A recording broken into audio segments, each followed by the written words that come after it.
So you had a breakout season in 25, obviously. Did a lot of big things. Won at some of the most iconic tracks, Darlington and Talladega to advance in the playoffs. Can you, looking back, how do you describe it? Yeah, honestly, it's one of those things I wish I would have slowed down a little bit more in the moment and really appreciated it, especially now that the format's changed. Like, you just never get those types of moments again until we, maybe change the format again. So, yeah, I wish I would have slowed down a little bit more. It's hard whenever you go to a new team and a new organization and you're just processing so much so fast, even that late in the season. Like, you're going to all these tracks a lot of the time for the first time, and yeah, I wish I would have enjoyed it a little bit more. Like, I was just so caught up in the moment and going to the next one that, I probably didn't slow down and appreciate the moment that I was actually in. So you did so many things last year, including winning poles for 3 consecutive, the crown jewel races, so to speak. Where did that come from, and how do you try to follow up on that? Yeah, first off, not getting all 4 still stings to this day. I screwed up at Darlington. I should have been on the pole there too. But yeah, honestly, qualifying has always been a huge strong suit of mine. I just haven't really had the car, I guess, in the past driving for different teams to be on the pole. But I would qualify in the top 10, and that was kind of a pole for us in a sense on those teams. So now that I have a car that's just super fast, it allows me to go out there, and I don't really feel like in qualifying I do anything different than what I used to do. It just goes faster now. So hopefully we can back that up. It's always a great start to your weekend. And just makes your day way easier on Sunday when you can start on the pole and have that #1 pit stall. So hopefully we can continue to do that. What kind of alterations maybe does the team have for this year?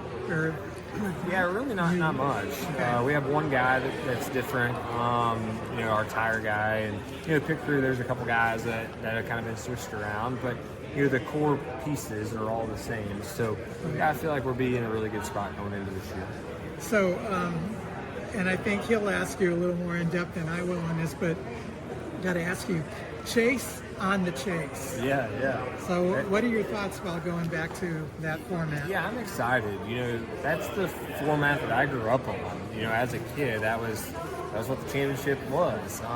So it's something that, I've never obviously raced in under that format, but I'm excited. I think that it's a format that rewards winning, but also rewards consistency. And, at the end of the day, I think all the drivers for sure wanted it to be a real example of the body of work that you've done all season long. And I think that this format kind of hits all those things. And it's kind of a perfect mixture of, you get that 10-race playoff where a guy can kind of get hot at the right time.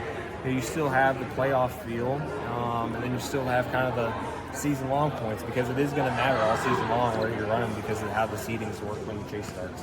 Okay, and just a couple more, then I'll turn it over. Sure. So road courses. How do you feel about road courses? Yeah, surprisingly, I love road courses. It's something that, even at the beginning of my career, I loved going to them. I was just 4 or 5 seconds off the pace, and I had no clue where to get faster. And then I went and did a lot of road course racing, and just kind of started to understand what I needed to be doing different. And I love road course racing now. It's one of my favorite things to do. Anytime we're coming up on a road course, I'm excited to go. I'm a little less excited now that SVG is in the field because it's a little harder to win. Kind of like a ringer, huh? But I do enjoy going to road course, race tracks, just because as a driver you feel like you can make a little bit more of a difference. And I feel like when you go road course racing, the prep work that you put in, you feel like you get more out of it. Where on the oval stuff, it's just a little bit harder to kind of see the fruition of all the work you put in. Right. And I can ask you about the Circuit of the Americas in particular. So you've been in the teens the last few years here. Yeah. How do you view that? How can you improve on that?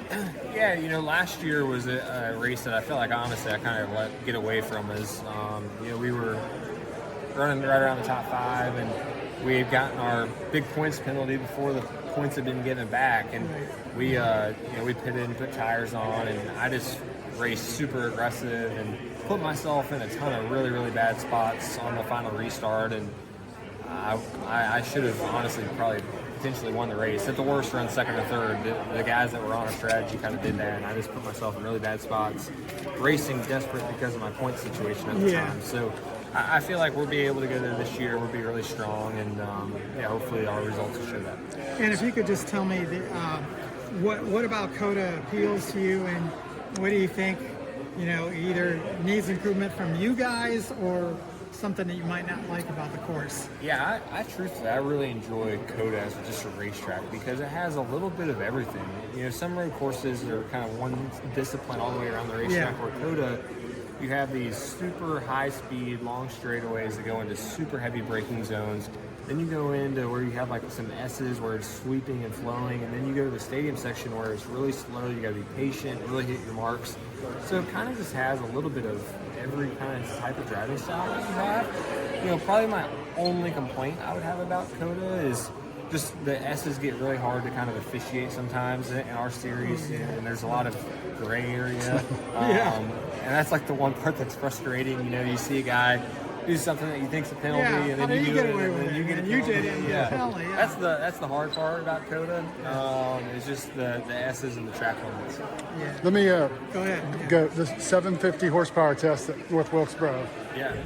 What do you take from that? I mean, everybody's been clamoring for the 750, and we got it now. So what was it like? Yeah, I mean, it's not like it's a crazy amount more power. I mean, it's certainly more, and you can tell a difference.